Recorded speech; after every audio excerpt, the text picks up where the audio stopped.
Boa noite, eu sou Fabiano Fazion e esse é o curso Entenda a Arquitetura. Hoje com a nossa aula de número 10. Hoje eu posso dizer com alegria para vocês que essa provavelmente é a nossa aula mais legal, mais bonita, mais divertida e mais leve, tá? Porque, como eu já tinha falado na aula passada, hoje nós vamos ver os não modernos e os antimodernos, tá? Por quê? Porque, segundo os modernos, primeiro, somente eles representam o tal do espírito do tempo, sobre o qual eles sempre falaram, mas que evidentemente é uma abstração e uma generalização que eles nunca especificam da onde que eles tiram, tá? Então, nós vamos mostrar que tinha e tem outras coisas sendo construídas e coisas muito interessantes, muito assim respeitáveis, sendo construídas pelo mundo, que não são modernas, não são modernistas, tá? Então, nós vamos ver um pouco disso, evidentemente que não é tudo, mas nós vamos ver um pouco que já vai ser suficiente para dar uma boa ideia de outras perspectivas, tá? Que, no meu entender, por si só a gente vê essa aula hoje, fica provado assim, toda mentira, falácia modernista de que eles são o único caminho, que eles são a salvação e tal, tá? Então vamos dar uma olhada em algumas coisas aqui. Segundo o discurso oficial modernista, que hoje é canônico e hegemônico no campo, na passagem do século XIX para o XX, as grandes cidades europeias e americanas haviam se transformado em infernos urbanos onde reinava o caos. No entanto, nem os relatos, nem as imagens da época confirmam essa leitura. Relatos, evidentemente, não modernistas, né? Ao contrário, havia uma grande riqueza cultural e artística que se refletia também na realidade das cidades, especialmente os grandes centros urbanos, porque evidentemente os pequenos centros, naquele momento, estavam muito pouco afetados por esses efeitos aí da modernidade ainda, né? Havia, evidentemente, problemas, assim como a pobreza existia e os problemas sociais também tendiam a se acumular onde? Justamente nos centros urbanos, evidentemente. Tá? Sempre houve e até hoje uma pobreza, digamos assim, nos campos, né, fora dos centros urbanos, mas ela tem outro caráter. Primeiro que ela é proverbial e milenar. Segundo, que ela não tem aquelas características que os modernistas tanto apontaram na pobreza no final do século XIX, passagem para o XX. Por quê? Porque os modernistas, evidentemente, sempre tiveram uma leitura comunista, que é super tendenciosa a respeito dessa história da pobreza, tá? Além disso, a grande industrialização do período também trouxe sérios problemas, sérios desafios ambientais e sociais. Certo, trouxe desafios ambientais e sociais, mas também trouxe soluções, trouxe, enfim, riqueza, um monte de outras coisas. Mas estes problemas, então, por exemplo, como os desafios ambientais e sociais, nada diferem daqueles que podem ser encontrados nas cidades modernas, modernistas. E, ao invés de serem questões de arquitetura, estão relacionados, quando existem, com problemas sanitários, questões sanitárias e questões políticas. Não são questões de urbanismo nem de arquitetura. Só que os modernistas fizeram uma leitura dizendo que, por exemplo, questões sanitárias eram questões de urbanismo e arquitetura, o que não é exatamente a mesma coisa. Tá? Só que eles fizeram propositalmente essa confusão retórica para dizer que era com a arquitetura deles, com o urbanismo deles, que iam se resolver as cidades, sendo que bastavam resolver as questões sanitárias, por exemplo. Por quê? Porque nas cidades antigas, que a gente encontra hoje, as que sobreviveram, por exemplo, né, na Europa tem cidades medievais que não tem, hoje estão funcionando perfeitamente e não tem problema sanitário nenhum. Por quê? Porque os problemas foram resolvidos, foram feitas adaptações, né? Resolveram os problemas sanitários, as cidades são limpas, maravilhosas, bonitas, turísticas. E não precisou nenhum modernismo para isso. Então essa é uma das grandes falácias, né? Mais uma falácia modernista, tá? Então, por exemplo, vamos dar uma olhada aí em algumas imagens de como é que era Paris em 1905, 1910, tá? O que que a gente vê? A gente constata que tinham aí ambientes, né, Paris, por exemplo, tinha ambientes muito interessantes do ponto de vista urbano, muito bacanas, muito bem vivenciados pelos seus habitantes, tá? Em algumas, como essas duas imagens de baixo, de 1905 e 1910, o que a gente pode constatar? Na da esquerda, que realmente já existia muita gente. Paris já era uma cidade enorme nesse momento. Mas isso não significa o caos que os modernistas tanto falaram e não justifica uma proposta como a do Le Corbusier, por exemplo, de querer demolir tudo. Por quê? Cidade linda, maravilhosa, bonita, bacana, funcionando, cheia de gente, com vida, né? É claro que na imagem da esquerda em cima já está um lugar menos afolado, né? Com menos gente, mas isso sem problema algum, ao contrário, bacana, a cidade é grande, a cidade é espaçosa e tal. Na imagem de cima, né, da direita, o comércio, os cafés, as pessoas na rua. A imagem de baixo já mostra uma coisa que, assim, provavelmente, né, pelo que a gente pode entender dessa imagem, já está mostrando aí gente mais pobre, trabalhadores, enfim, essas carroças, essas coisas, tem um ar assim de meio que de comércio ambulante ou de gente que vive meio que em movimento e tal. Ok, pode ter até alguma pobreza nesse contexto, mas isso está longe de ser o caos que os modernistas tanto falavam. Havia áreas problemáticas em Paris nesse momento? Havia. Há áreas problemáticas em Paris hoje, depois do modernismo? Muito mais. Então, evidentemente que o modernismo não era a solução para nada dos problemas urbanos. Tá? Os problemas existem, já existiam, continuam existindo. Assim como a pobreza, os problemas políticos de lidar com a cidade. Tá? Só que hoje é óbvio que está muito pior. Muito pior. Todas as grandes cidades estão muito pior hoje. Então, o que aconteceu? O modernismo fez o que de bem para essas cidades? Nada, absolutamente nada. Alguns outros exemplos, né? Viena até bem vazia, né? Em 1890. Em 1899, esse lugar especificamente, essa feira aí, né? Em Viena, ela existe até hoje, ali perto do prédio da Secessão, que está lá atrás, no fundo, não sei se dá para vocês verem, mas no mesmo lugar hoje, claro, não são as mesmas, mesmo tipo de barracas, tá? Hoje eles têm umas vamos dizer assim, umas barracas que são muito mais bem elaboradas do que aqueles guarda-chuvas ali, tipo sombreiros que tem ali, tá? Mas o lugar, se você for no mesmo lugar hoje, tem uma feira no mesmo lugar, o prédio da Secessão, vários daqueles edifícios estão lá iguaizinhos, tá? Cheio de gente, cheio de turista, tá tudo funcionando. E qual é o problema em si? Nenhum, tá?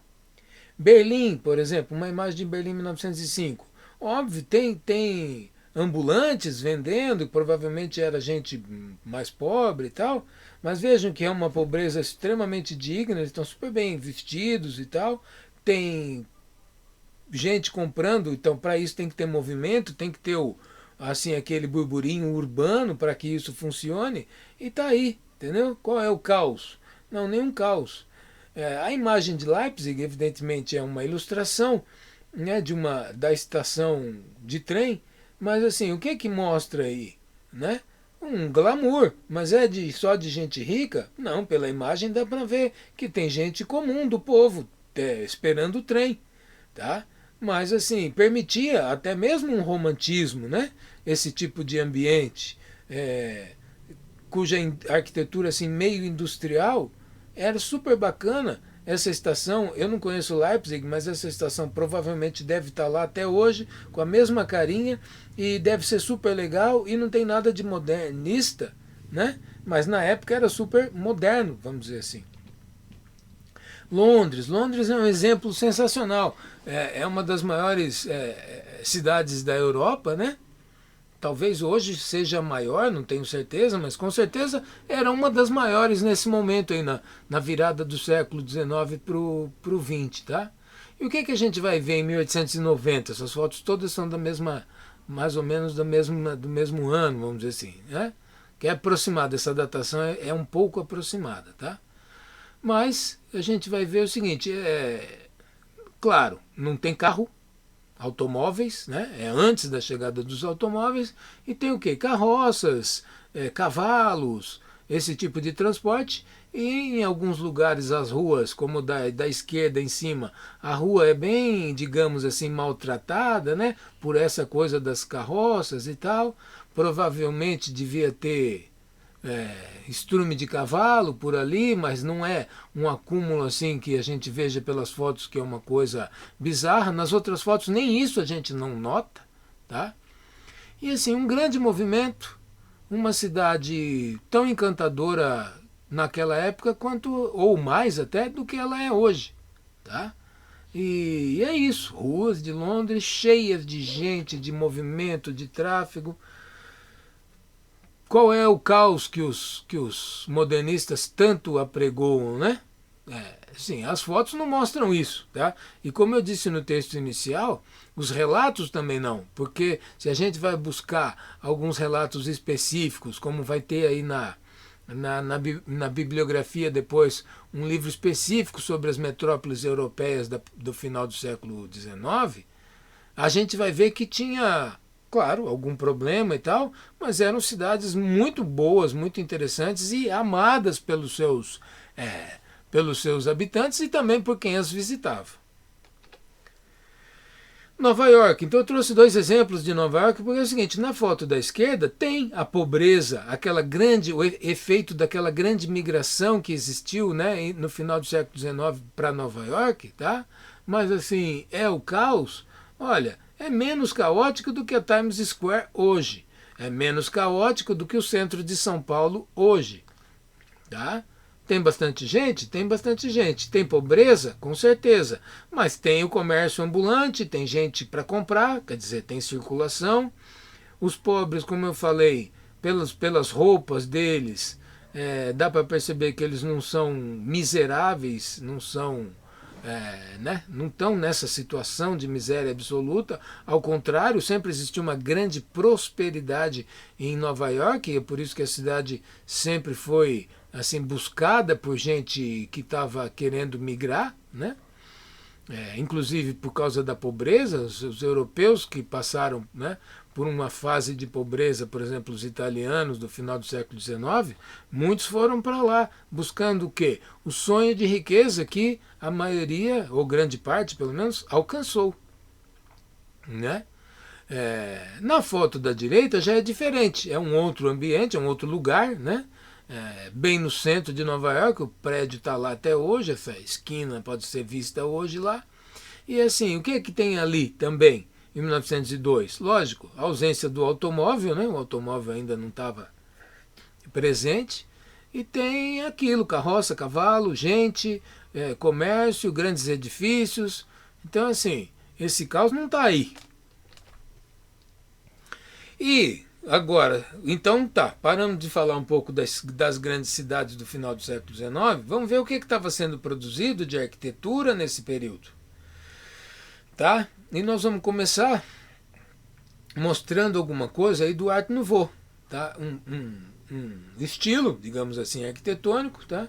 Uma tendência estética que aconteceu justamente no final do século XIX, que está ligado, inclusive, a vários dos avanços técnicos, tecnológicos do período, por exemplo, a essas estruturas de ferro, né? As estruturas metálicas, os grandes panos de vidro. Isso tudo é produto do final do século XIX, de um avanço técnico e tecnológico, que os modernistas vão querer dizer que eles são o avanço técnico e tecnológico, tá? E como se isso aí não tivesse existido, tá? E como se para fazer arquitetura usando o aço, que os modernistas sempre falaram disso e usaram muito, usam muito, fosse necessário fazer cubos, fosse necessário fazer aquelas horríveis caixas de aço e vidro, tá?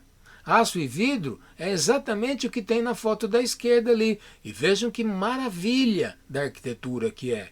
Que obra encantadora, tá? Assim como as outras aí, né? Esse grande corrimão de escada em ferro e tal. Aquela da direita com aquele... Também tem um guarda-corpo. Enfim, essas portas, essas janelas. Tudo isso é produto daquele período, tá?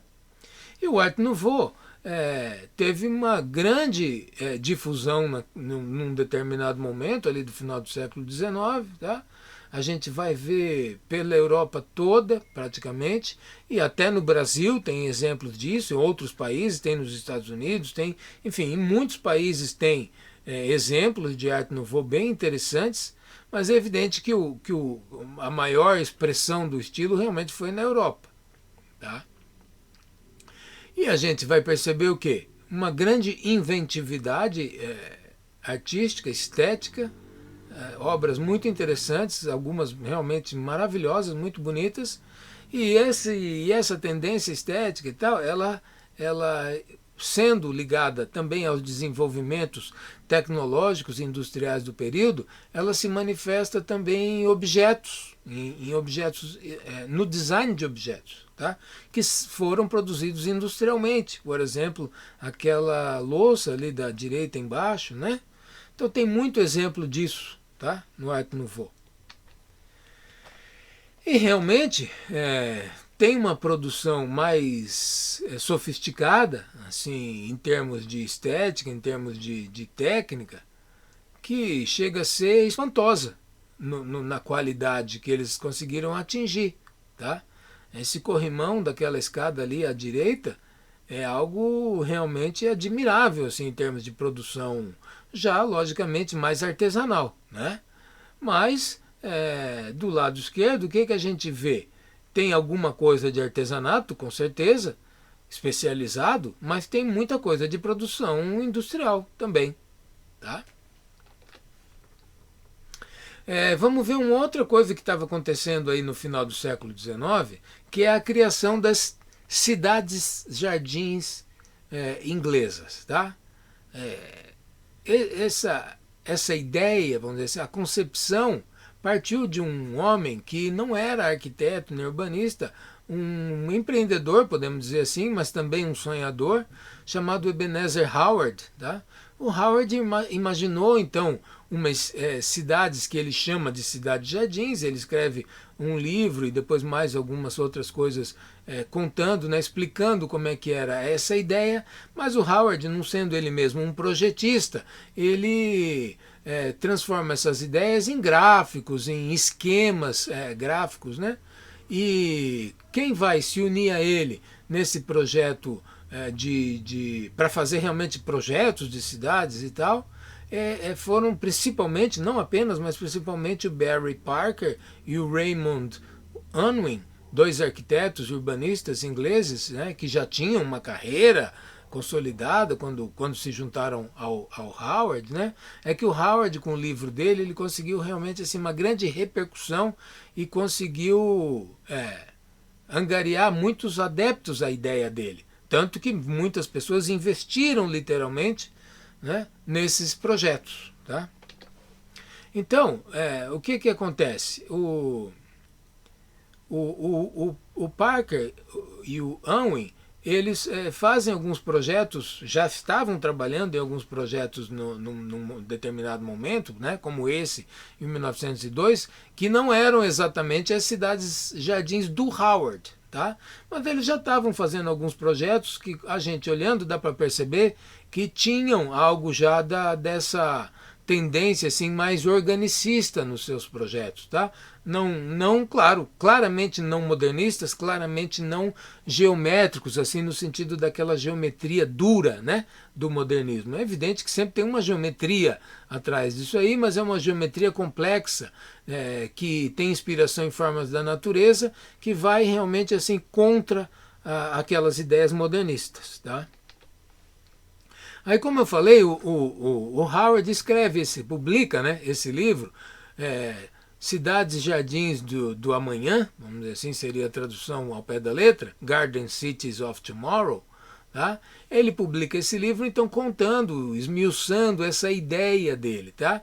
A ideia dele não era uma ideia apenas, vamos dizer assim, urbanística, mas ele tinha uma ideia que era também, digamos assim, política, no sentido que ele propunha a criação de umas cidades que eram quase que comunitárias, vamos dizer assim. Ele propunha que houvesse, sim, uma administração central que cuidasse da cidade, mas que os terrenos não fossem propriedades das pessoas, mas propriedades dessa administração da cidade. Mas as pessoas seriam, vamos dizer assim, sócias comporiam a sociedade que era esta associação. Então não é um projeto comunista, tá? Onde o Estado, vamos dizer, é dono de tudo e ninguém é dono de nada. As pessoas, elas constituíam uma espécie de sociedade anônima, tá? Na qual elas investiam, e essa sociedade da Cidade Jardim é que comprava o terreno, fazia então com esse dinheiro que as pessoas investiam, essa administração fazia os investimentos necessários para criar a cidade, tá? E aí o que acontecia? As cidades, elas tendem a gerar, e o Howard falava disso, né? Que elas tendem a gerar lucro, por quê? Porque os terrenos, à medida que a cidade vai crescendo, vai se desenvolvendo, os terrenos se valorizam, tá? E nessa ideia do Howard, quem ficaria com esse lucro seria esta sociedade anônima, digamos assim, tá? Ele não chamava dessa forma, mas eu estou simplificando um pouco aqui, tá? Esta associação, essa cooperativa, vamos dizer assim, ela ficava com esse lucro, ou seja, ela detinha os terrenos que ainda não eram ocupados, e à medida que esses terrenos que não foram ocupados por esses primeiros investidores fossem se valorizando, essa sociedade poderia, vamos dizer assim, vender cotas para novos moradores por preços mais altos do que aqueles primeiros pagaram.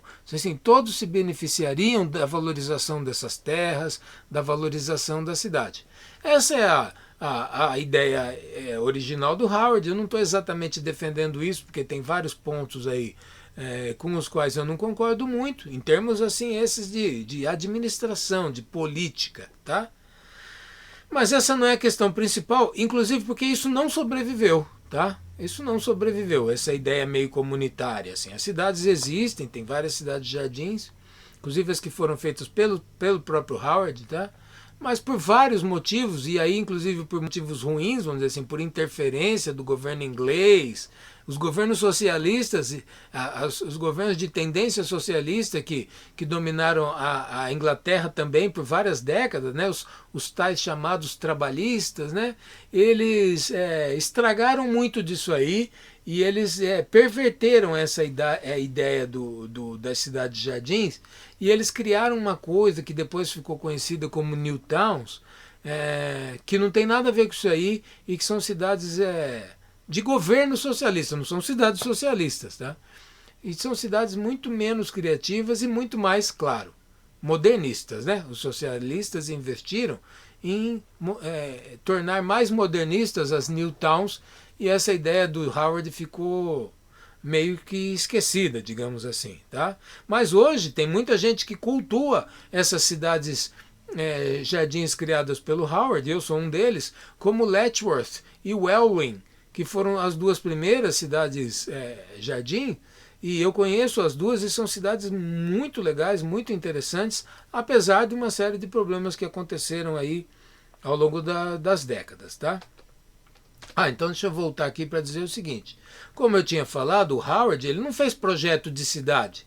ele fez esquemas gráficos, tá? Para explicar como é que devia ser distribuído assim os espaços e tal, mas aquilo ali efetivamente não é um projeto de uma cidade que é um círculo com outros círculos dentro e tal, e ele deixa isso muito claro no livro dele, tá? Que são esquemas para explicar a ideia dele, não são projetos. Embora muita gente confunda, né?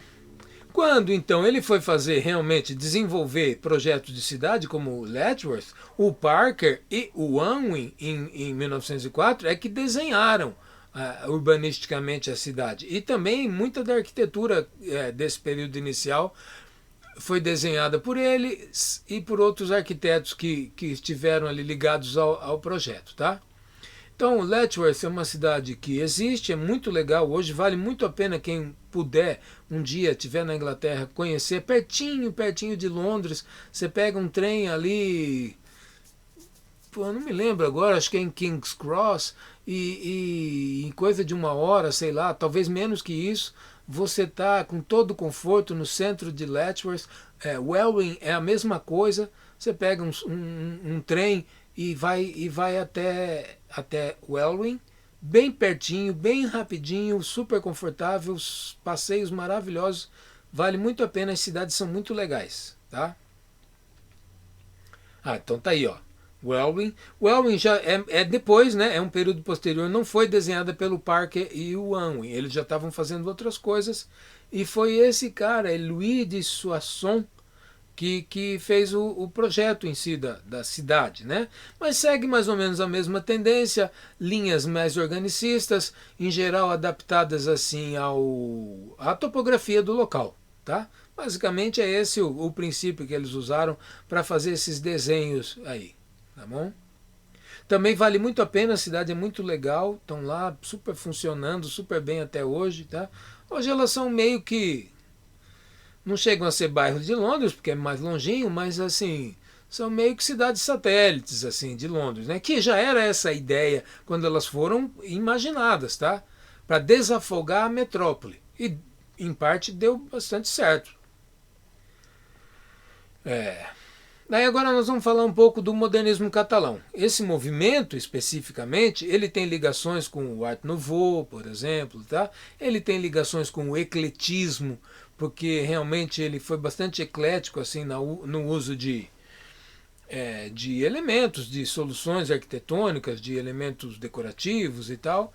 Ele era também, em parte, historicista, porque muita coisa da tradição mudéjar, né, que seria, acho que é assim que se fala em espanhol, da tradição espanhola mesmo, né, muitos elementos aí da tradição da arquitetura espanhola são recuperados pelos catalãos, mas pelos modernistas catalãos, mas de maneira muito livre, né, misturando elementos e tal. Então tem a ver com o ecletismo também, mas no seu conjunto, tanto de arquitetos quanto de obras mesmo, de expressão, dá para identificar vários traços característicos, estéticos e tal dessa arquitetura, e os próprios, ou pelo menos alguns dos arquitetos e tal que estavam envolvidos se enxergavam também como um movimento, tá? Então por isso que toda essa tendência aí é entendida como um movimento, o modernismo catalão. E é muito interessante esse uso da palavra modernismo para falar sobre esse elemento, esse estilo, quer dizer, esse movimento. Por quê? Porque antes que os modernistas tivessem tomado essa palavra, essa expressão modernista para si, tá? Usurpado isso aí, tá? Porque o modernismo catalão já estava presente, já era de uma expressão muito forte, muito legal, né? Tá? Então, eu trago aí alguns exemplos para a gente poder ter uma ideia justamente da diversidade de formas, de soluções, e especialmente da riqueza, das maravilhas que os modernistas catalãos produziram. Tá?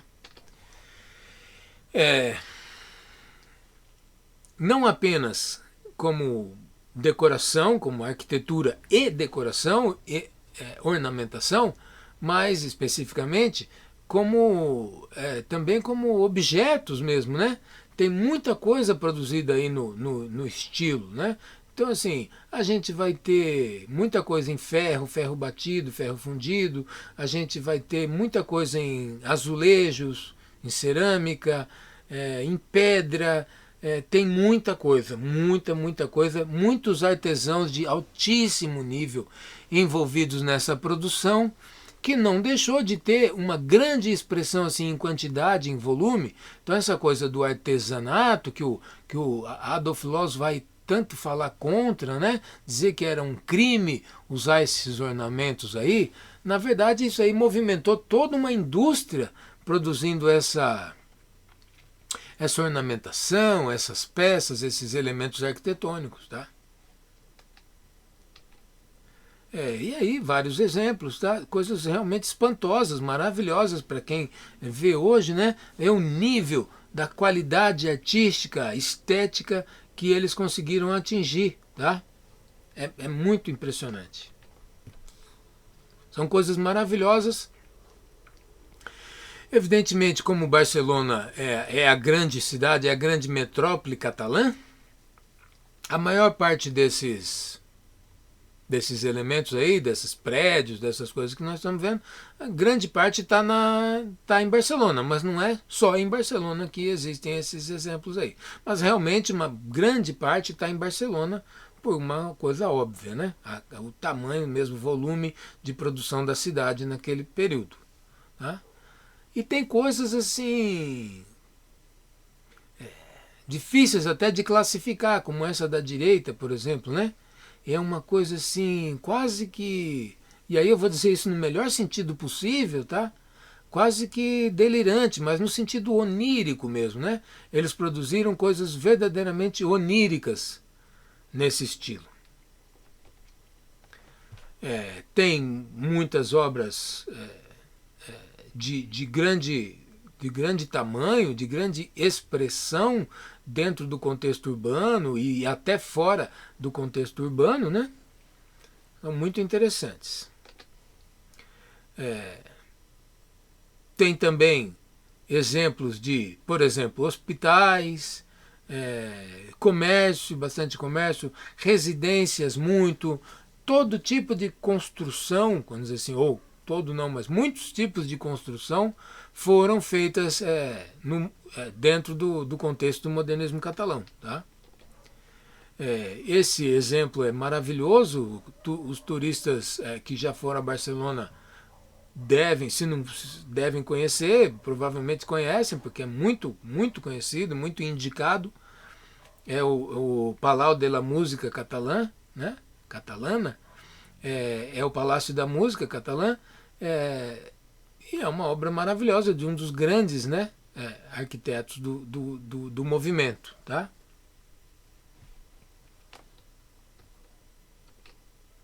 Essa obra é do Montaner, é do mesmo arquiteto do Palácio da Música, tá? É o hospital. Então vocês vejam assim, o nível da sofisticação e da beleza, né, da complexidade estética que esse arquiteto, por exemplo, conseguiu imprimir a um hospital. Hoje a gente está acostumado a ver os hospitais, né, dos modernistas, assim, caixas brancas, cinzas, horríveis, né? E ele não, ele criou um hospital de extrema complexidade e realmente assim maravilhoso, né? Igrejas, capelas, farmácias, padarias, tem de tudo. Graças a Deus muita coisa sobreviveu e está lá até hoje para ser apreciada, tá? E o modernismo catalão inclusive se estendeu para outras áreas, vamos dizer assim, como a produção, o design gráfico, né?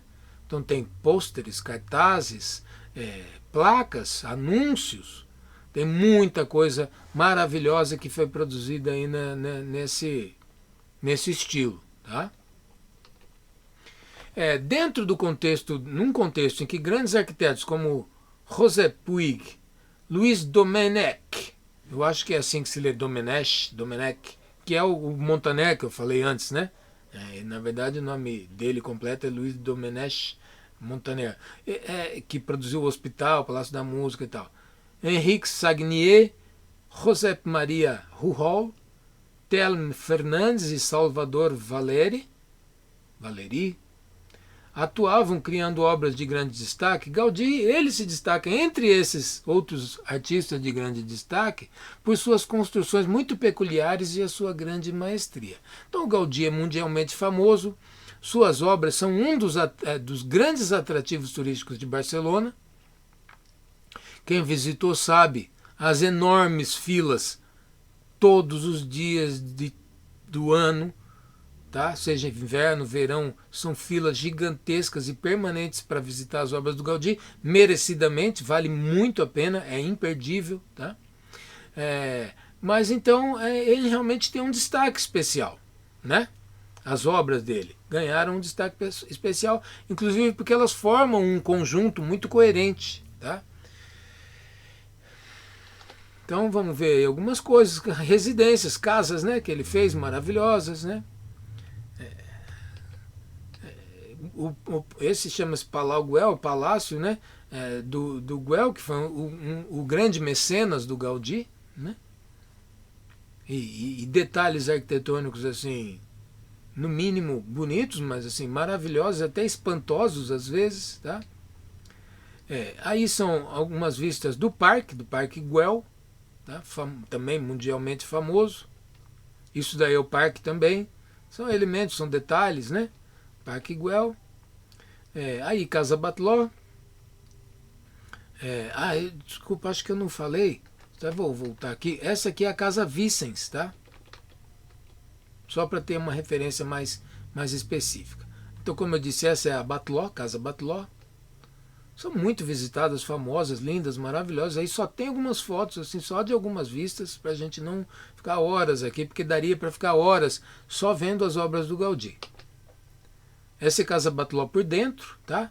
Então vejam que realmente assim ele tem umas soluções arquitetônicas e estéticas até espantosas, assim como esse teto, por exemplo, né?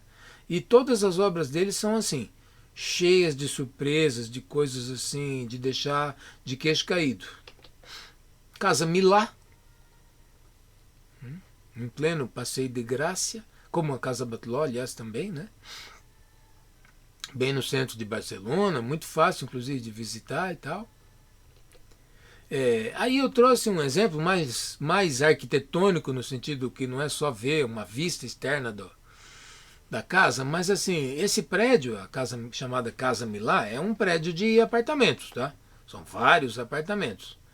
Mas vale a pena a gente dar uma parada para olhar o que são as plantas baixas desses apartamentos aí. O que em termos de planta, gera aquele edifício ali, tá? E é realmente uma coisa assim, também de deixar de queixo caído, tá? Vocês veem que assim, não existe praticamente muito pouco ângulo reto ou próximo de reto, tá? São formas muito complexas, muito elaboradas, são plantas muito complexas. E vou dizer para vocês, tá? Para quem eventualmente não seja arquiteto que esteja vendo, é dificílimo, mas é dificílimo produzir uma planta baixa dessas, com a qualidade que o Gaudí conseguiu, com a coerência e com a beleza que ele fez, tá? É algo de extrema dificuldade e complexidade, tá? Mas assim, quem puder ou já visitou ou possa vir a visitar a Casa Milá, deve prestar atenção. Essa planta está lá, tem um tipo de um museu lá, né? Está exposta lá no sótão, tá? Vale a pena olhar a planta e olhar o apartamento em si, andar ali por dentro e imaginar assim como é que o Gaudí conseguiu produzir esse nível de arquitetura, tá? Não é fácil. Aí são vistas precisamente da Casa Milá, alguns dos seus pátios internos, né? E algumas desses elementos arquitetônicos que são os topos das chaminés, né? Que tem lá em cima no terraço, tá? Tem um terraço visitável, né? Em cima do prédio e tem todos esses elementos aí, esses e outros também muito até espantosos, assim, e muito bonitos, muito interessantes, muito marcantes. Aí é a cripta da Colônia Güell, isso é já fora, né, de Barcelona, é uma espécie de uma, como é que eu vou dizer, colônia Guel? Uma espécie de um, bom, é um terreno não urbano, ocupado por várias construções lá da família Guel, tá? Não era para eles morarem, mas eles tinham lá uma produção agrícola, digamos assim, e eles iam fazer uma igreja nesse local, tá? E o Gaudí projetou e foi chamado então a construir, mas infelizmente eles construíram só a base, que é a própria cripta da igreja. A igreja seria em cima disso aí, tá? Mas infelizmente a igreja não foi construída. Mas felizmente a cripta foi, porque realmente é algo assim admirável, maravilhoso em vários aspectos, tanto esteticamente quanto tecnicamente. Assim, para fazer isso que o Gaudí fez, e não essa obra só, mas todas elas têm uma maestria assim de técnica realmente maravilhosa e que faz parte da fama, né? Do motivo do Gaudí ser tão famoso, tá? Construir isso aí é muito difícil e eu diria para vocês que praticamente hoje não deve ter ninguém que consiga fazer isso. E se tiver, é porque passou provavelmente anos estudando especificamente a técnica empregada pelo Gaudí, tá? E eu digo alguém no sentido de um arquiteto, um engenheiro e tal. Mas também para conseguir a mão de obra para fazer essas coisas hoje, não sei se é possível, mas se for possível é muito difícil. Então realmente faz parte da fama, né, do Gaudí, porque ele construiu coisas maravilhosas, admiráveis e praticamente irrepetíveis, tá? Aí tem o que talvez seja, eu imagino que seja a obra mais famosa do Gaudí, mundialmente falando, tá? Porque realmente é a Sagrada Família, né? O templo expiatório da Sagrada Família, Barcelona. É uma obra maravilhosa, não apenas pela sua arquitetura, mas pela sua história também, pela maneira como ela está sendo construída já há mais de 100 anos, né? É uma obra em todos os aspectos assim fantástica, fantástica, tá? Todas as histórias, o envolvimento do Gaudí com essa obra, tá? Ele passou anos da sua vida, ele deixou de fazer qualquer outra coisa, qualquer outro projeto e tal, para se dedicar exclusivamente à Sagrada Família. Ele foi morar no que seria, vamos dizer assim, um porão, não sei se é exatamente isso, mas ele foi morar no canteiro de obras da Sagrada Família, ele passou anos morando aí, tá?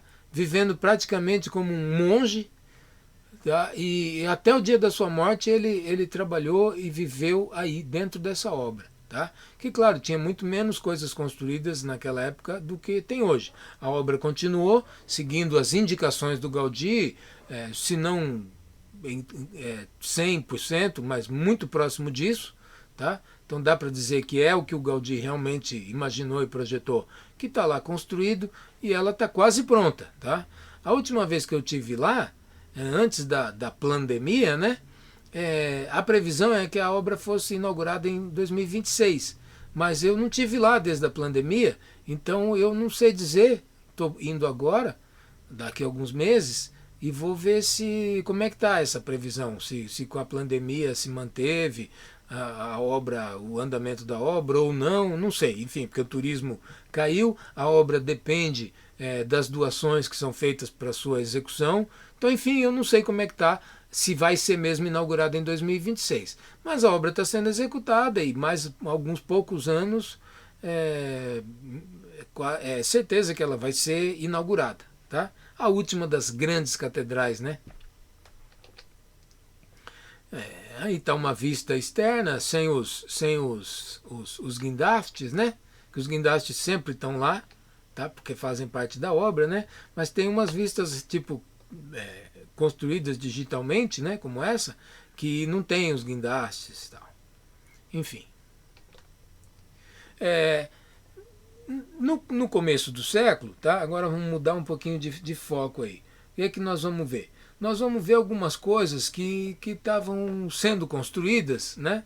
Nesse caso na Espanha, tá? No final da década de 20, ou seja, em 28, por que essa data é importante para nós? Entre as duas guerras mundiais, em 28 teve o primeiro Cian. Então a arquitetura moderna já era o modernismo que a gente conhece hoje, tá? Nós já vimos isso, né? O Cian. Mas tinha muita coisa acontecendo que não tinha nada a ver com aqueles alemães socialistas, aqueles franceses comunistas, com que eles estavam propondo, tá? A Espanha, que é um país que eu efetivamente amo, né, inclusive pela sua arquitetura, estava tendo várias coisas importantes lá. E teve algumas exposições importantes na Espanha, justamente no final da década de 20. Tá? Então, em Sevilha, teve essa exposição, que era uma exposição de caráter internacional, mas era uma exposição sobre a própria Espanha. Tá? A Espanha estava se mostrando, vamos dizer assim, ao mundo nesse momento, né? Se promovendo no bom sentido, tá? E eles, em Sevilha especificamente, teve essa grande feira, eles construíram várias coisas para a feira, né? Voltadas à feira. E essa aí provavelmente é a maior e mais significativa assim, construção que foi feita para essa feira de 29, tá? Que é a Plaça de Espanha, Plaça de Espanha, em Sevilha. Tá? E o que é interessante, além de ser um lugar maravilhoso e tal, tá lá funcionando até hoje. Hoje funciona, se não me engano, funciona o Ayuntamento de Sevilha, lá nesses prédios, tá? Mas, enfim, o importante é que os prédios estão em pleno funcionamento, estão maravilhosos, são muito visitados pelos turistas, inclusive gente da cidade convive, usa esses espaços, tá? Mas o que é interessante a gente observar mais atentamente é assim, o quão distante esses arquitetos e quem promoveu isso aí tudo, né? Quão distantes estavam do modernismo, tá? Assim, no lado oposto. Isso aí não tem nada a ver com modernismo, tem a ver com a tradição espanhola, tem a ver também com inovação, com modernidade não modernista, né? Porque são grandes edifícios feitos para funcionar no século XX e funcionaram e funcionam perfeitamente. Então todas aquelas falácias modernistas, quando a gente vê isso aí, caem por terra. Entendeu? Dá para você fazer uma outra coisa que também seja no chamado espírito do seu tempo, tá?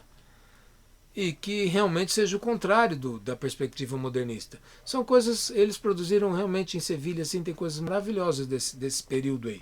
Não só, né? Aliás, né? Tem coisas maravilhosas de muitos séculos em Sevilha, tá?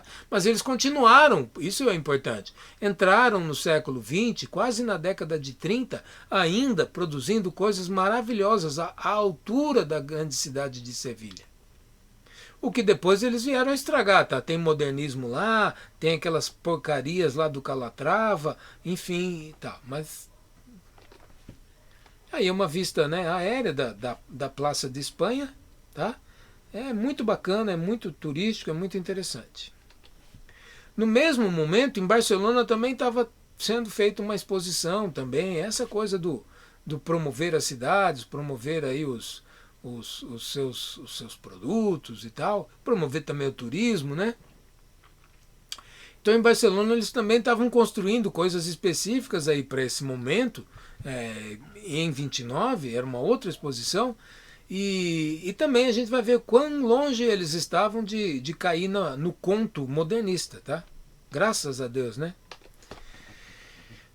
Um outro movimento que é mais ou menos desse período aí, década de 10, década de 20, até 30, é o que foi chamado eu preciso fazer um pequeno ajuste aqui, deixa eu só fazer uma transiçãozinha aqui para ajustar uma coisa aqui que não está boa na imagem.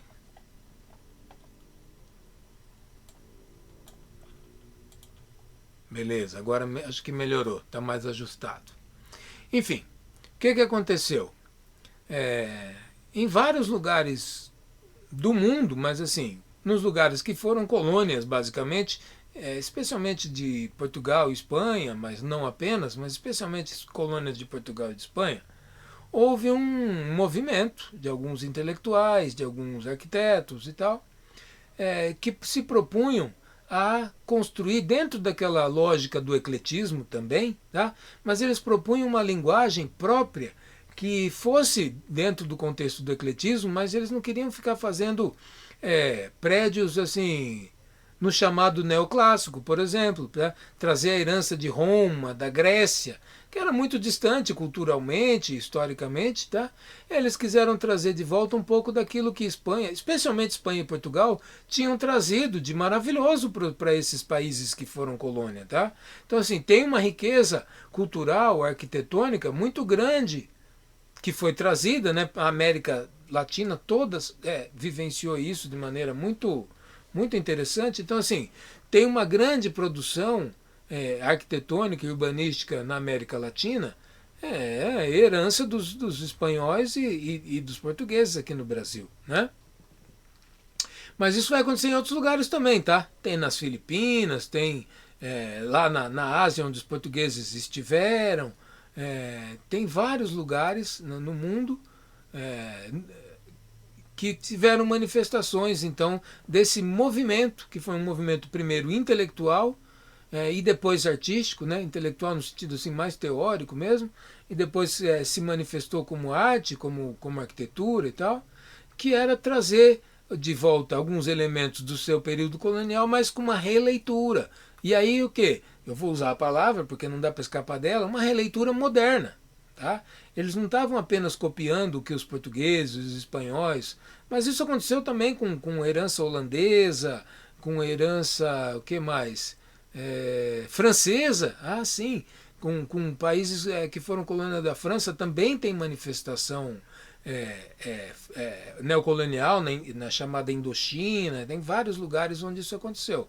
Na África um pouco, mas na África que eu saiba, eu não sou especialista em neocolonial na África, então, mas que eu saiba teve menos expressão neocolonial, mas eu sei que teve alguma expressão também. Assim, basicamente em todo lugar que teve, né? Até na Austrália, da colônia inglesa e no Canadá, houve expressões do neocolonial. Praticamente todos os lugares que foram colônias tiveram alguma manifestação desse movimento neocolonial. Mas nos países que foram colônia da Espanha e de Portugal, isso foi muito forte. No Brasil, por exemplo, foi fortíssimo. Foi um movimento intelectual e artístico que se espalhou pelo país todo nesse período. Tá? No México tem um neocolonial muito legal, muito interessante, mas nos outros países da América Latina como um todo, eu sei que teve bastante importância. No Brasil é uma coisa assim sensacional, maravilhosa.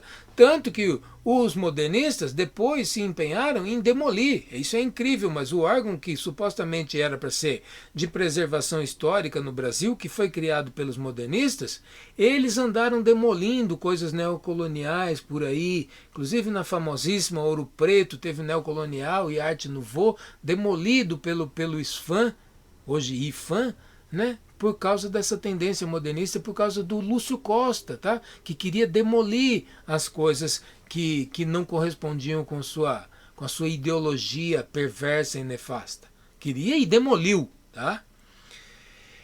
Enfim, então o neocolonial é esse movimento, tá? Recupera vários dos elementos estéticos e tal do período colonial, mas numa outra leitura, inclusive porque assim, ele se propõe a fazer outro tipo de edificações, maiores, com técnicas com técnicas contemporâneas, tá? Então tem uso de concreto armado, tem um monte de coisa que eles vão usar, né? Vão fazer grandes edificações um pouco fora daquilo que o período colonial produziu, né? As grandes edificações eram mais mosteiros e igrejas, né? Mas eles vão construir muitas escolas, hospitais, prédios públicos no estilo neocolonial. Tá? Então, assim, sai um pouco do programa, vamos dizer assim, colonial em si. Tá? E eles usam muito livremente os elementos estéticos, artísticos, muito livremente. Então dá para identificar claramente, na maior parte dos casos, tá? É possível identificar olhando o que é neocolonial e o que é colonial.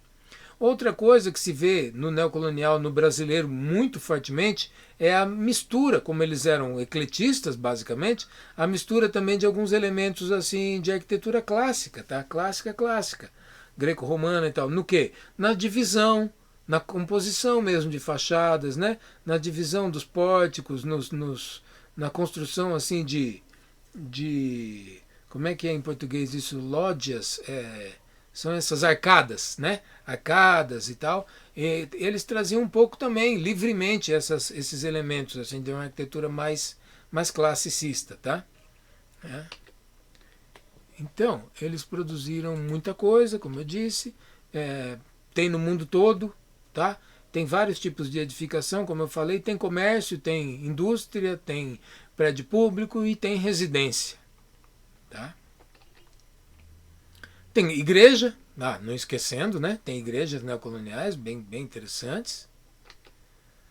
Tá. E aí, o que aconteceu? Tá?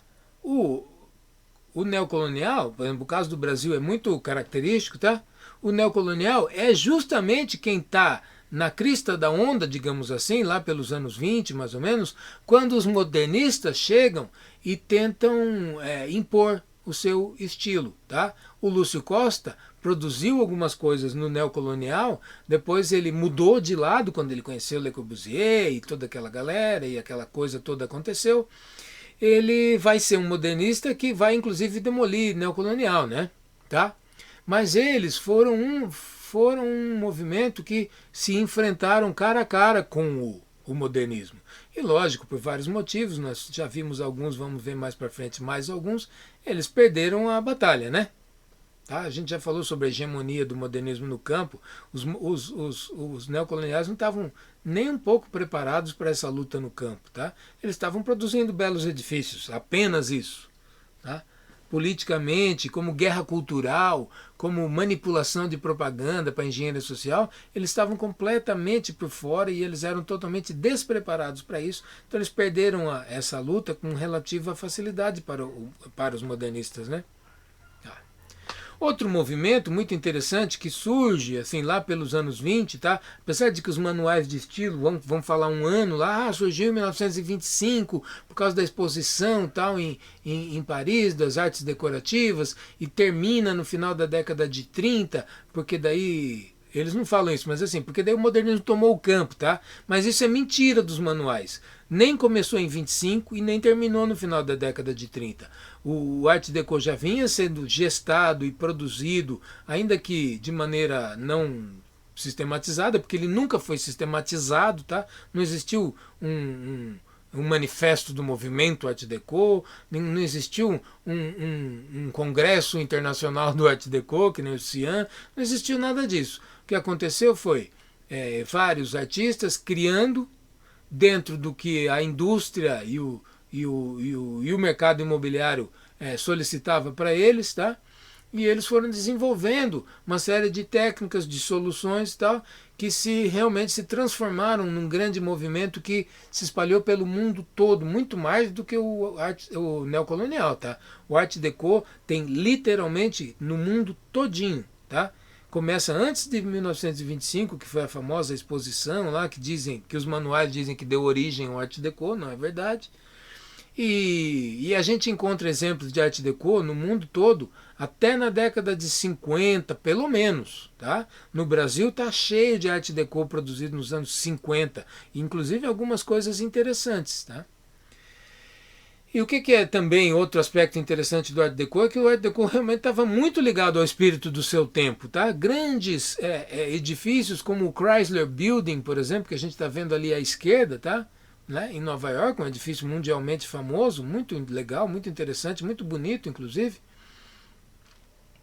Ele foi produzido nesse estilo, sem nenhum problema, nem com a modernidade, nem com a indústria, nem com o mercado imobiliário, nem nada. Ele atendia perfeitamente às necessidades dos seus comitentes, como é que chama em português isso? Quem faz a comissão, né? Os clientes, né? Então ele atendia perfeitamente as necessidades dos clientes, tanto assim meramente físicas e funcionais quanto estéticas e simbólicas. Tá? Chrysler Building é um prédio extremamente simbólico. Tá? Então ele não tinha nada que incompatibilizasse o Art Deco com o seu tempo. E nem com seus clientes, que adoravam isso aí. O que ele tinha é que ele era como o nome já diz, ele era derivado das artes decorativas. Então, o Art Deco é pleno de ornamentos e decoração. E esse é o grande ponto que vai fazer a divisão justamente entre o modernismo e o Art Deco. Tá? O Art Deco era realmente decorativo. Sempre assumiu isso e produziu isso com grande qualidade, como nós vamos ver. Então, assim, como eu falei, ali à direita, o Empire State Building. O Empire State, que foi durante muitos anos o maior edifício do mundo, atendeu perfeitamente aos desejos da indústria, entre aspas, né? Do mercado imobiliário, do desejo de dominação simbólica também, que as elites sempre têm, né? As elites sempre querem a dominação simbólica, sempre buscam isso. Tá? Mas não precisa ser um edifício modernista para ter para agradar aos seus clientes. Tá? Só que, em geral, os prédios, como o da figura do meio ali ou da esquerda, são muito mais elaborados esteticamente do que o próprio Empire State, né? E conseguem um resultado então estético maravilhoso e muito melhor até. O Empire State é um prédio relativamente simples, né, esteticamente. Embora ele seja bacana e não seja modernista, com certeza, né? E tem vários. E também, o que é Art Deco em termos de manual? Tem tudo, dá para você fazer tudo. Tem quadrado redondo de formas mais elaboradas, geometricamente complexas, geometricamente mais simples. Tudo. O Art Deco não tinha nenhum tipo de restrição assim específica na sua estética. Tá? Tudo era possível, também derivando ainda daquele espírito ecletista, né, que dominou o final do século XIX. Eles podiam tudo, ao contrário do modernismo, que não pode nada, né? Não, o Art Deco podia tudo e eles realmente exploraram muito bem essa liberdade, produzindo coisas interessantes e maravilhosas. E quando eu digo maravilhosas, realmente são maravilhosas, né? Tem exemplos do Art Deco que são assim fantásticos, tá? E voltando à tipologia, tem cinema, teatro, comércio, posto de gasolina, como ali de baixo, né, à direita, o hall de um prédio, de um edifício, tem de tudo produzido no Art Deco, de tudo mesmo, tá? Aeroporto, tá? Prédio comercial, estação de trem, né? Como aquela ali de Londres, e casinhas, casas populares, casas mais sofisticadas, prédios públicos, né? Estádio de futebol, de tudo, literalmente de tudo. Prédios do governo, no Brasil tem vários do período do Estado Novo, né, que é chamado de uma arquitetura getuliana, né, lógico, por causa do Getúlio Vargas, mas assim, que são claros exemplos de Art Deco, só que são uns Art Deco assim, mais duros, né, como tinha a ver com uma ditadura, né, de tons fascistas, né, mas eles produziram muito Art Deco também, né. E claro, eu pus ali um exemplo de arte decorativa pura, né? Tecidos, papéis, tem tudo. Tá? Grandes lojas comerciais, como essa da esquerda, é tipo um magazine, né? O estádio do Pacaembu, lá em cima à direita, prédios comerciais residenciais, como aquele ali de baixo, enfim, tem de tudo. Tá? Estação de metrô em Moscou, por exemplo, como essa da esquerda, maravilhosa, linda, né? Art Deco, prédios residenciais de novo, rádio, barbeador, automóvel, tudo que se possa imaginar em termos de objetos industrialmente, produzidos industrialmente, foi feito no estilo Art Deco. Tem coisas lindas, maravilhosas, e hoje luminárias, cinzeiros, hoje tudo que sobreviveu é objeto de colecionador, porque realmente tem coisas lindas, maravilhosas do Art Deco, mostrando como é mentira aquilo que os modernistas disseram e dizem até hoje, né? Sobre o espírito do tempo, sobre que eles que eram a solução para a indústria, é tudo mentira, tá? O Art Deco está aí para mostrar como é possível fazer coisas maravilhosas sem aquela estética pobre, doentia e pervertida do modernismo. Tá? Basicamente, então, o que eu vou até voltar aqui, porque é o seguinte, que estou mais ou menos encerrando aí com essa né, encerrando essa parte da apresentação, com esses estilos aí, tá? Por quê? Porque depois desse período aí do Art Deco e tal, vai acontecendo, isso aí já é anos 30, né? O Art Deco vai além, mas o auge dele realmente é lá pelos anos 30 até o começo até a Segunda Guerra Mundial, ali, até o final, basicamente, da Segunda Guerra Mundial. Depois, o que acontece? A hegemonia modernista, né? Então, o Art Deco realmente é colocado de lado e entra em decadência, embora até os anos 50, eu sei de exemplos até dos anos 60 de Art Deco, né? E eu já produzi projetos Art Deco no século XXI, tá? Ou pelo menos de tendências Art Deco, tá? Para fugir justamente do modernismo, né? Então, assim, o Art Deco está vivo até hoje, pouco, mas está, tá? E eu acredito que ele pode, inclusive, ser revisitado e ressurgir, tá? Com força para combater o modernismo, tá? Porque as soluções são muito modernas, né? Entre aspas, né? Sem serem modernistas. Mas realmente a partir daí é o modernismo e é o modernismo. Não tem muito o que dizer a partir da Segunda Guerra Mundial, não sobra praticamente nada intacto no mundo, né? Onde o modernismo não vai se enfiar e estragar e perverter, tá? Bom, mas o que eu vou falar um pouco agora assim? Tem alguns teóricos importantes, né, que escreveram livros e tratados e tal interessantes, tá? Que mostra, isso eu estou trazendo para mostrar, que nem sempre foram só os modernistas que estiveram no campo escrevendo aqueles seus livros lá, né? Esse livro, por exemplo, A Cidade na História, do Lewis Mumford, um americano, bastante interessante a obra dele, esse livro especialmente, é quase do mesmo ano do História da Arquitetura Moderna do Benévolo, que foi publicado em 60, tá? Só para a gente ter assim uma referência. E ele vai falar realmente da cidade na história, mostrando como que aquela história mal contada dos modernistas é muito mal contada mesmo, e é tudo mentira, tá? Quando eles falam de história, que não seja eles próprios, tá? Ele vai mostrar como a cidade na história sempre foi viva, interessante, amada, e que tem muitas coisas maravilhosas historicamente nas cidades, inclusive nos tão mal falados, na tão mal falada Idade Média, né? Chamada Idade Média, mal chamada também, tá?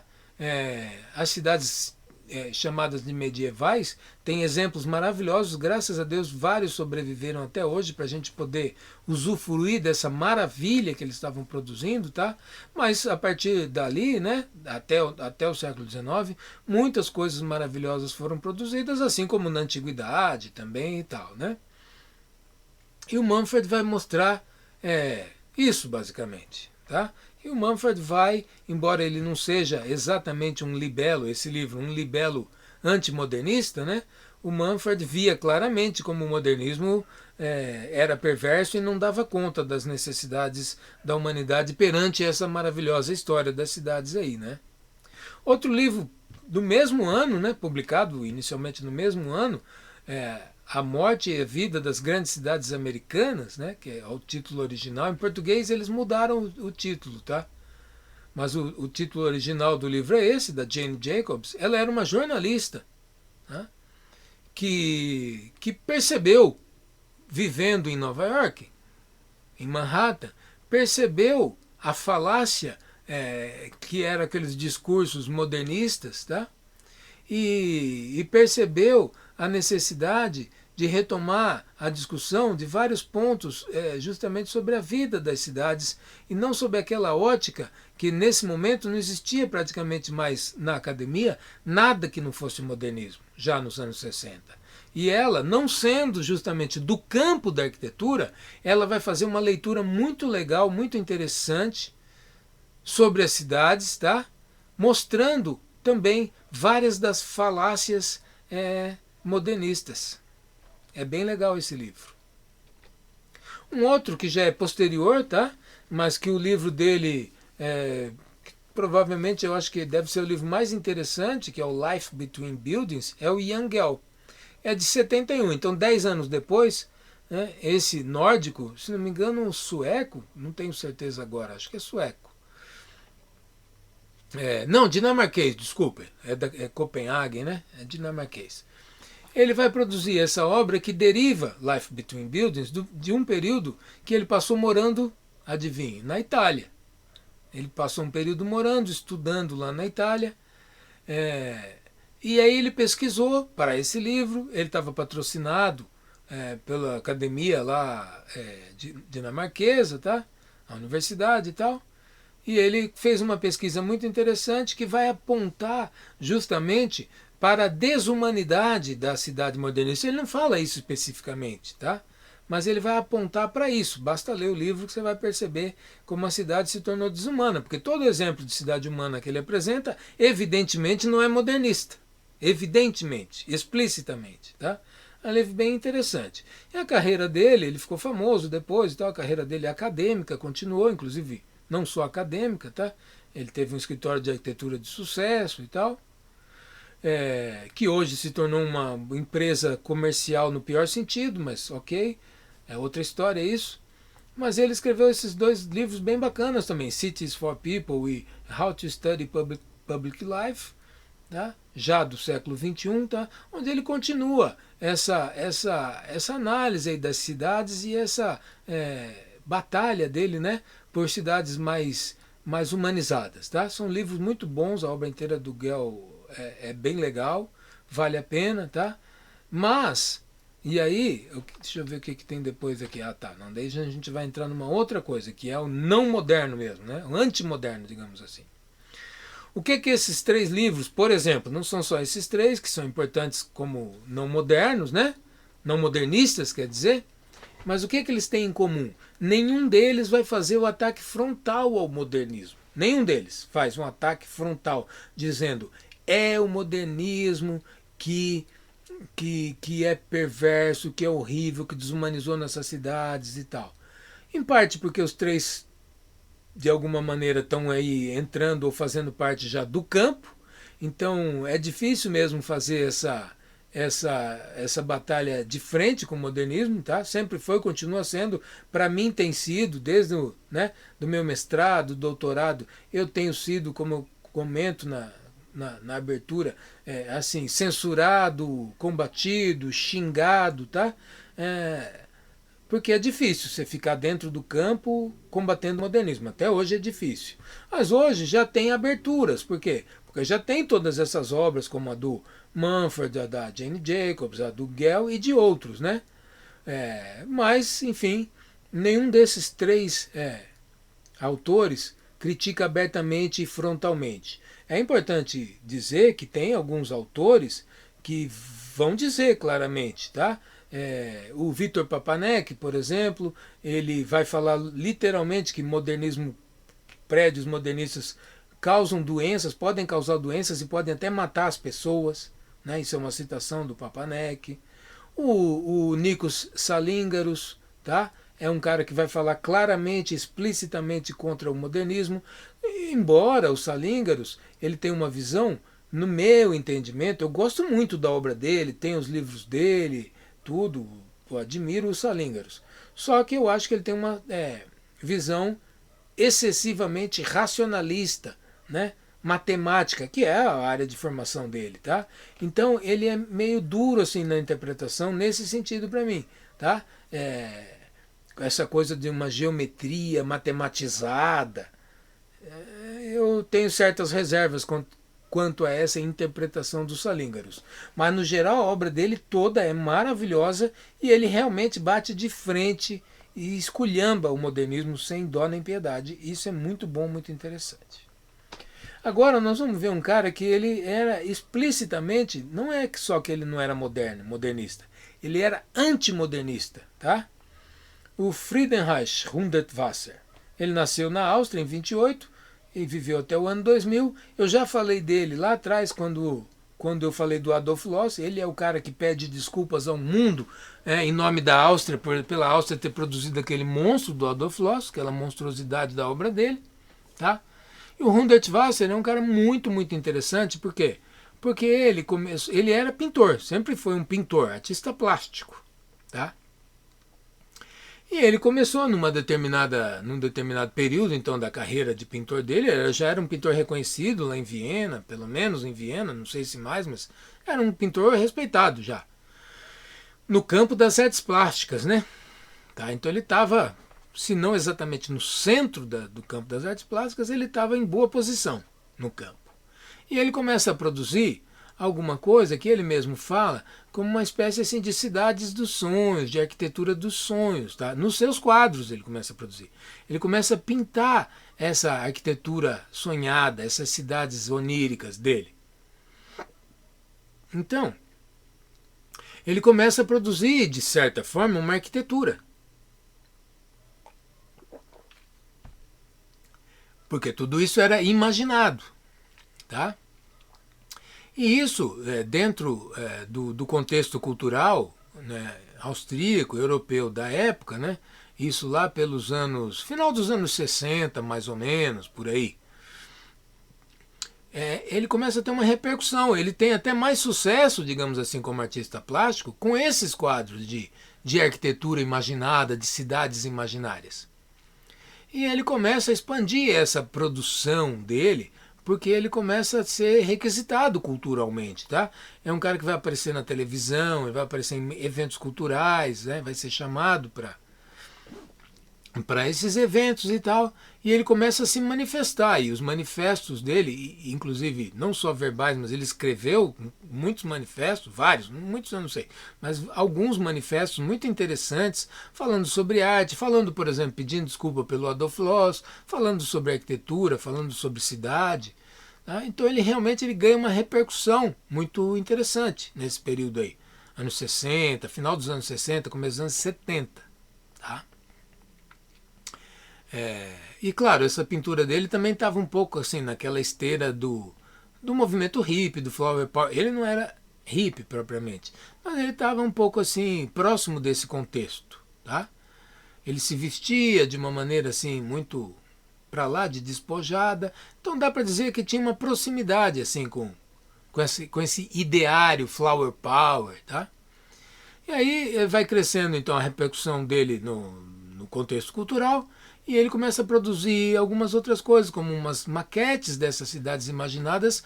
Para quê? Para demonstrar algumas coisas que ele tinha como ideia. Então ele começa a produzir mais material para demonstrar suas ideias de como deveria ser uma cidade e tal. E isso vai ganhando repercussão. Tá? Aí o que acontece? Aí no contexto cultural então dos anos 70, por aí, final dos anos 70, ele começa a ser convidado a produzir umas adaptações, vamos dizer assim, umas reformas, a gente poderia chamar, em alguns prédios que existiam, inicialmente ali em Viena, como esse. Esse era um antigo prédio industrial de uma marca famosa, Tonnet, que é uma fábrica de móveis, de cadeiras, com madeiras assim... arqueadas, né? Existe até hoje, tá? Esse nome, Tonnet e tal. Eu acredito que até a marca deve estar ainda presente. Mas é muito famoso. Quem conhece aquelas cadeiras que a madeira é dobrada, assim, entre aspas, é arqueada, né? Conhece esse nome, Tonnet. Mas enfim, esse prédio foi a fábrica, não sei se ela deixou de existir ou simplesmente deixou esse prédio, tá? No centro de Viena, um lugar muito interessante e tal. E o prédio estava em más condições, assim, fisicamente, e o governo lá, a administração lá de Viena, junto com empreendedores e tal, resolveram fazer uma recuperação desse edifício e convidaram então o Hundertwasser a intervir no edifício, tá? Então ele faz literalmente uma reforma, ele intervém no edifício, ele propõe a adição de uma série de elementos estéticos, até arquitetônicos. Ele realmente faz uns remendos, assim, no bom sentido, né, no prédio, tá? E hoje esse prédio está lá, visitável, muito interessante, muito legal. É um museu de arte de Viena, tá? Um dos museus de arte, né, de Viena.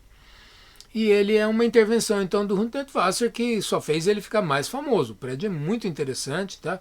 Aí também, para não me estender demais, eu trouxe só uma foto de cada coisa, mas quem tem interesse compensa pesquisar Hundertwasser no Google, sei lá, na internet, vai achar um monte de imagem. Esse prédio Kunstmuseum em Viena, tá? Museu de arte, né? Kunstmuseum. É muito legal, vale muito a pena, e quem puder visitar também, todas as obras do Hundertwasser são maravilhosas. Aí ele teve alguns empreendedores e tal, que resolveram fazer o quê? Salvar literalmente alguns prédios, tá? Porque esses prédios, como esse da esquerda ali, são prédios horríveis, e já eram horríveis nos anos 60, 70, 50. E eram prédios que eles não tinham, então, uma boa imagem perante o público, evidentemente. São prédios muito pobres em termos de arquitetura, de qualidade, de tudo. E como aconteceu nos Estados Unidos, em alguns lugares na Europa também aconteceu, que esses prédios eles perderam valor. Tá? Ou alguns, nos Estados Unidos a gente sabe de exemplos muito típicos disso aí, né? Pruitt Igoe é famoso, foram abandonados, ninguém queria morar nessas porcarias. Tá? Esse aí não sei se ele chegou a ser abandonado, mas com certeza ele perdeu valor de mercado. Tá? E aí quem era dono ou os donos, tal, empreendedores resolveram fazer o quê? Vamos reformar, vamos melhorar o prédio, porque ele vai ganhar valor com isso. E como o exemplo lá da fábrica Tonê já estava, né, famoso, eles convidaram o Hundertwasser a fazer esse empreendimento aí, reformar esse prédio para melhorar a sua estética e consequentemente o valor. E deu super certo, o prédio está lá, funcionou, é famoso e tudo, né? E o valor deve ter se multiplicado várias vezes, porque hoje ele é um prédio famoso do Hundertwasser, né? Outro exemplo, um restaurante de beira de estrada, tá? Na Áustria. Também, esse foi o dono que quis, porque assim, ele estava com esse caixote horrível, perdendo valor no sentido de que os clientes não tinham o menor apreço por um prédio horrível desse aí, tá?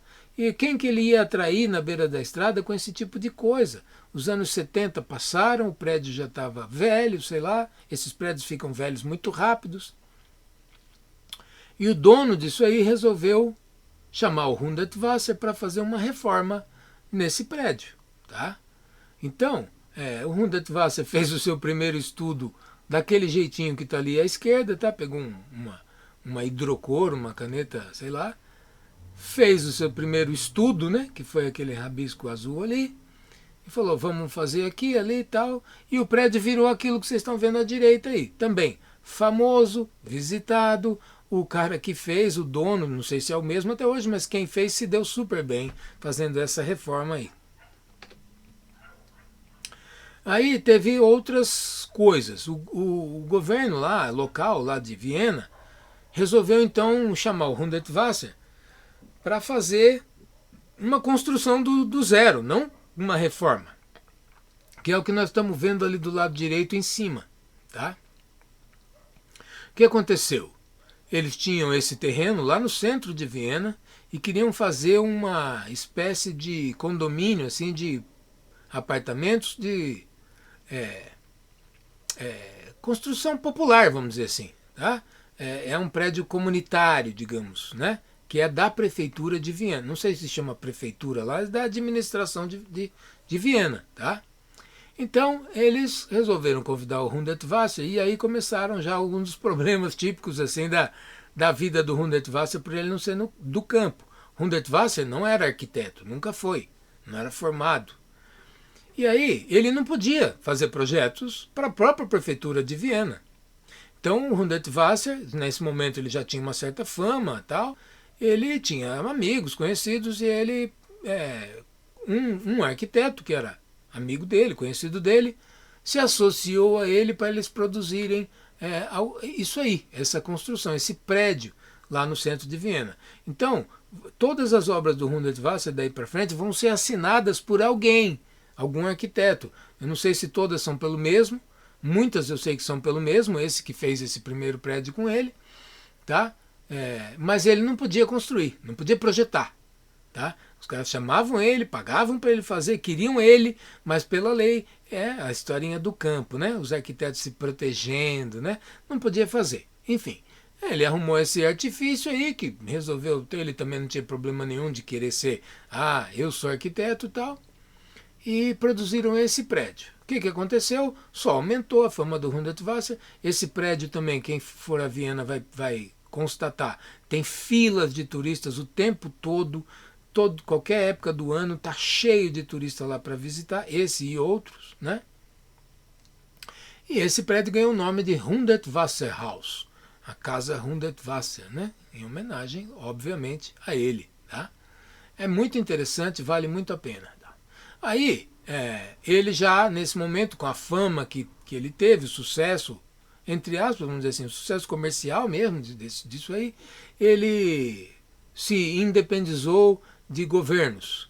Né? Embora ele ainda tenha feito intervenções, por exemplo, para a administração de Viena, né? Mas ele começou a produzir coisas para outras encomendas mesmo, né? Outras pessoas, outras empresas, outros empreendedores tal, começaram a chamá-lo para construir. Então ele fez hotéis, ele fez prédios comerciais, ele fez prédios residenciais, né?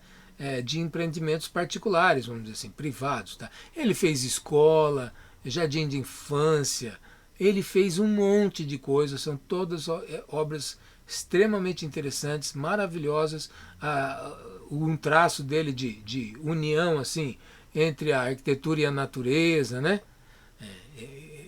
Tetos vegetados, ele foi um dos primeiros caras a fazer assim isso no mundo de forma assim bastante consistente, né?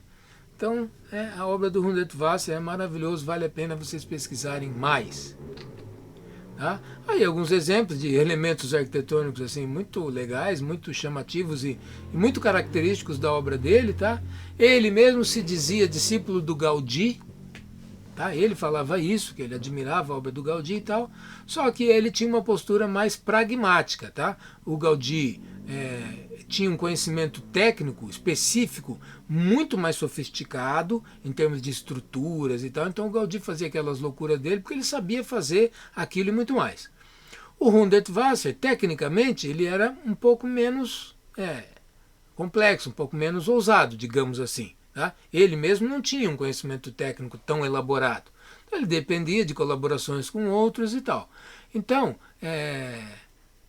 nem sempre as obras dele são estruturalmente tão né, ousadas e tal. Mas o que é interessante, que eu acho muito interessante conhecer Hundertwasser? Ele faz uma obra, como eu disse quando eu estava falando sobre o Gaudí, hoje em dia é difícil você achar quem possa fazer uma coisa daquelas e muito menos quem possa projetar. O Hundertwasser, assim, dá para fazer obras desse tipo. Se você tiver os recursos disponíveis, eu saberia, por exemplo, como fazer. Tá? Não tem uma coisa ali que você olha e fala, mas como ele fez isso? O Gaudí acontece frequentemente, comigo aconteceu muitas vezes. Assim, ficar admirado e dizer como que o Gaudí conseguia isso. O Hundertwasser dá para entender como ele conseguia e era mais prático, mais objetivo, assim, no sentido até comercial. O que eu acho que é uma coisa interessante. Tá? Não dá para ficar fazendo o Gaudí, mas dá para fazer muito Hundertwasser, né? Entre aspas. Tá? E aí eu trouxe um último exemplo aqui dos não modernos, tá? Que é um cara bem mais atual, vamos dizer, contemporâneo nosso, tá vivo, tá fazendo coisas ainda, tá?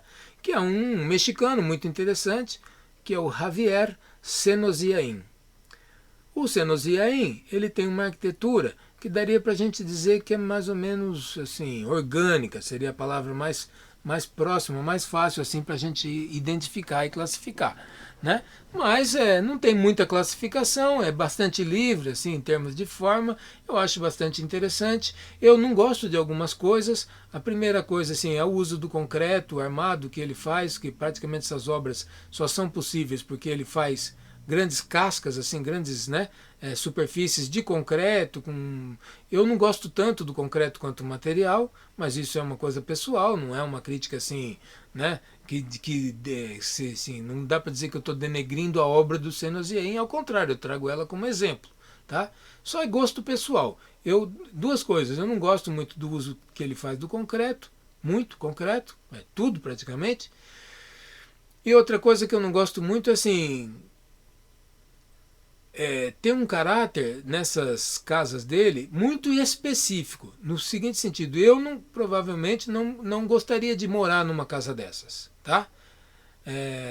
Eu gosto, mas é gosto pessoal, eu gosto de uma arquitetura um pouco mais, assim, até daria para usar a palavra convencional, tá? mais conservadora, no sentido de móveis, de circulação pelo espaço e tal. Eu gosto mais, tá? Eu conheço obra de todo tipo, orgânica, não orgânica e tal. Conheço Gaudí, por exemplo, Casa Milá, Casa Batlló, são mais convencionais nesse sentido, tá? Do chão, do teto, das paredes e tal. É mais fácil para você colocar um móvel, para você circular ali por dentro, para você se encostar numa parede e tal. As casas do Senosiaim tem que ser para quem gosta dessa coisa meio hobbit, tá? Porque realmente assim, não tem nada reto, não dá para você pôr um móvel convencional, quero dizer, né? Não dá para você ter um móvel convencional aí dentro de uma casa dessa. Então, para o meu gosto, já não dá tanto, mas mesmo assim eu acho o resultado muito bom, maravilhoso, fantástico, tá? E basicamente a grande parte mais importante da obra dele é final do século XX, começo do século XXI. Tá? Ele é professor universitário, enfim. Aí tem, né, várias coisas interessantes que eu gosto muito, visualmente especialmente, né?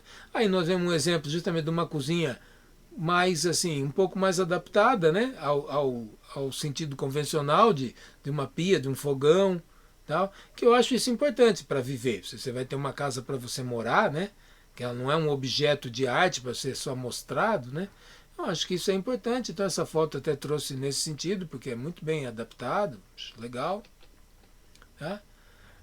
Né? Outras fachadas, como fachada, como visual assim é muito onírico, muito bacana, acho bem legal para quem, né, para quem se dispõe a ter uma casa assim, né? Visualmente, como eu disse, é bem onírico, bem tem um que flower power também, né? Não dá para negar que tem essa coisa assim meio até new age nisso aí tudo, né? Comunidades assim new age e tal, mas eu acho bem bacana, tá? Vale como exemplo, vale como mostrar o que pode ser feito, né? Hoje, tá? Aí tem várias coisas dele, ele construiu bastante até, felizmente, né? E realmente algumas coisas muito bonitas, adaptadas à natureza e tal. Então, né? E já que, vamos dizer, chegando hoje, tá? Só existe isso? Não, existe mais um monte de coisa no mundo, existe um forte movimento desde os anos 80, pelo menos do século passado, de arquitetura vernacular. Eu faço isso, tá? Recuperação de elementos da arquitetura vernacular, eu trabalho com madeira e tal. Tem gente pelo mundo todo fazendo essas coisas, só que assim, não são obras tão midiáticas, né? Que você vai mostrar nos grandes livros, que você vai pôr fotos assim, dizer ó e tal. São coisas justamente por serem mais vernaculares e tal, são coisas mais adaptadas ao seu entorno, geralmente mais discretas, né? A arquitetura de madeira, em geral, é isso. Pode ter coisas muito bonitas, né? Na Escandinávia eles produzem coisas bem interessantes e tal, mas não são coisas assim tão fantásticas, não tem aquele efeito uau, assim, né? Como tem essas obras que eu mostrei, tá? Por isso que eu mostrei essas mesmo, né? A ideia era essa mesmo. Tem um monte de coisa sendo produzida aí pelo mundo que não é modernismo, tá? Quem quiser, então, voltando, quem tiver interesse, nós já estamos aqui há 1h30, né? Mas quem tiver interesse, procura na internet, vai achar. Quem for se aprofundando nessa pesquisa vai achar muita coisa. Algumas coisas eu vou pôr como referência lá na bibliografia, tem alguns livros legais de arquitetura em madeira e tal, tá? Mas tem muita coisa e mostra assim, de novo, que esse é o ponto central dessa aula, a falácia do modernismo, tá? E a coisa lamentável que é o modernismo ter tomado conta do mundo e do campo, tá? Então, aqui nós vamos encerrar essa nossa aula, número 10. Eu agradeço a presença de vocês até agora. Eu acho que essa aula realmente deve ter sido a aula mais divertida, mais bacana, mais bonita de ver do curso todo, né? E aí, a aula que vem, a gente volta, retoma, então, falando mais alguns aspectos aí do modernismo e tal, indo assim mais para o final do curso, então, tá? A gente tem mais umas 2 ou 3 aulas só, e daí a gente vai fazer um fechamento, ok? Então, obrigado, gente, boa noite, um grande abraço para vocês e até a próxima.